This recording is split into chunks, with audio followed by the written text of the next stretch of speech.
I used to have to force myself to read because I knew it was something productive. I knew it was important on self improvement to read regularly. I knew it was valuable. I knew it was the main, I think, the most important way to learn. So I would force myself to read. I would read books, read.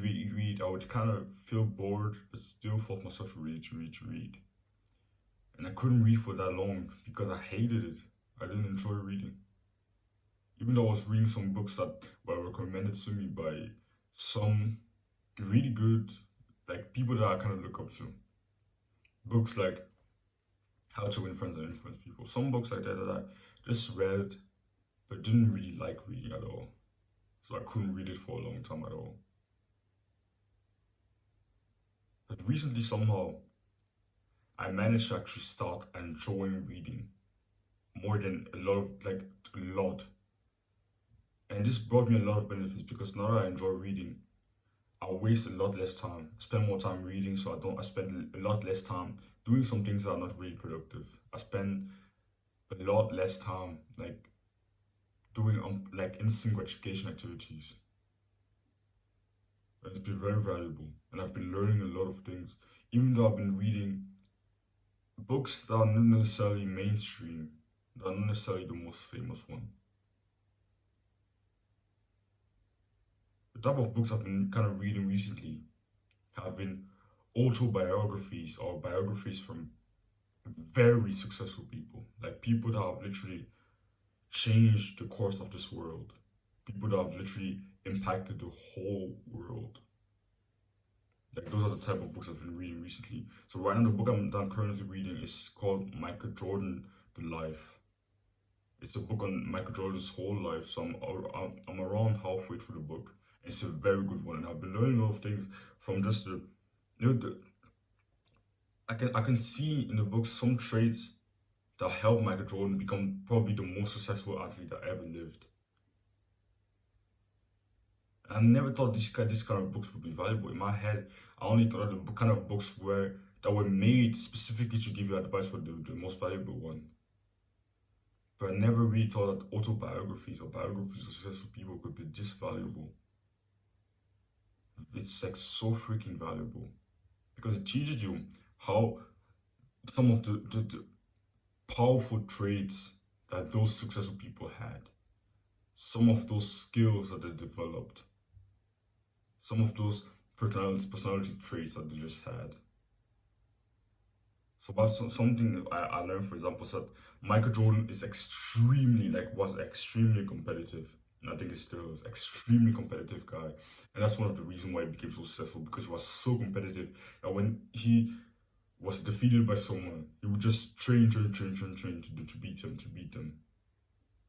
His competitiveness led him to work so hard, but he was extremely competitive.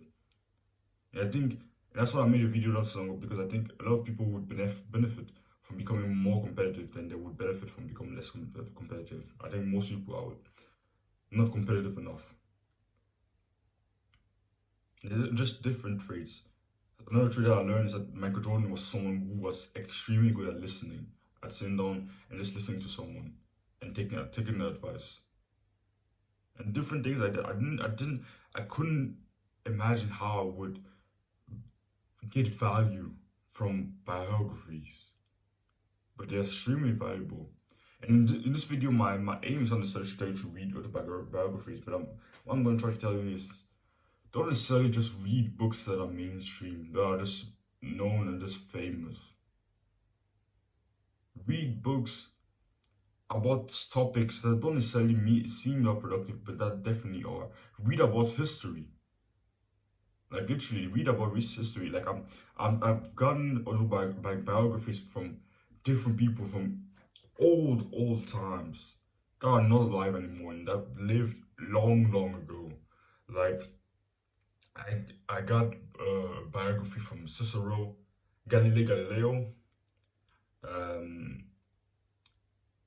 Andrew Carnegie, Caesar. I got a book called The Decline and Fall of the Roman Empire. I got a book on the history of Vikings. I got a book on Jeff Bezos, let us to shareholders, Warren Buffett, like people that have literally changed our world. Empires that were the most powerful empires a long time ago, and then fell. Like such books, they don't necessarily seem that productive, but the things that you can learn from history is actually crazy. The thing that you can learn from successful organizations and successful people in history, it's absolutely crazy. You don't need to get a mainstream book that where it's like, oh yeah, where it's specifically made to give you advice. Of course, it's not if right now you have a certain topic that you need to, a certain skill that you absolutely need to learn to master. Yeah, of course, go and read a book about it, about that specific topic.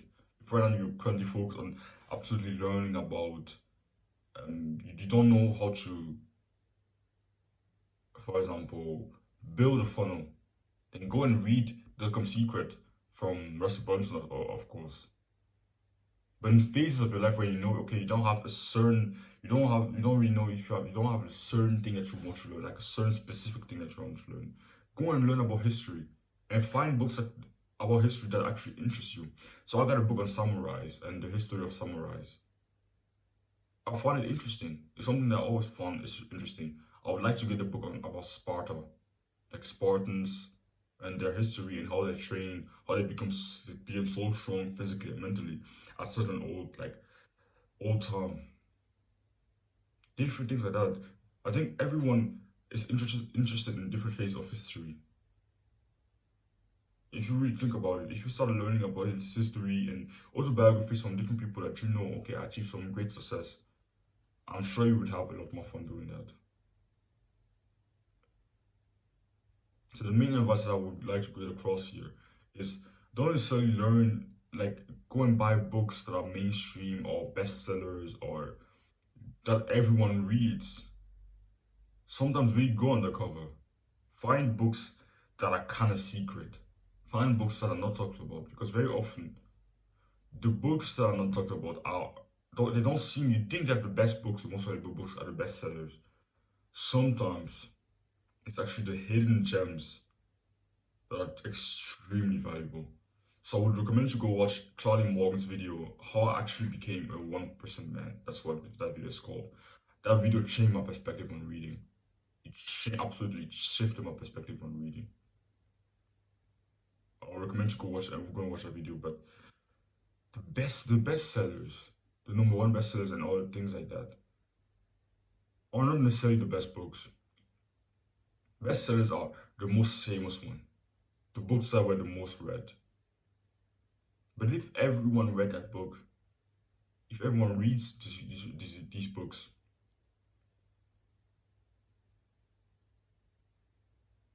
then they're not that special.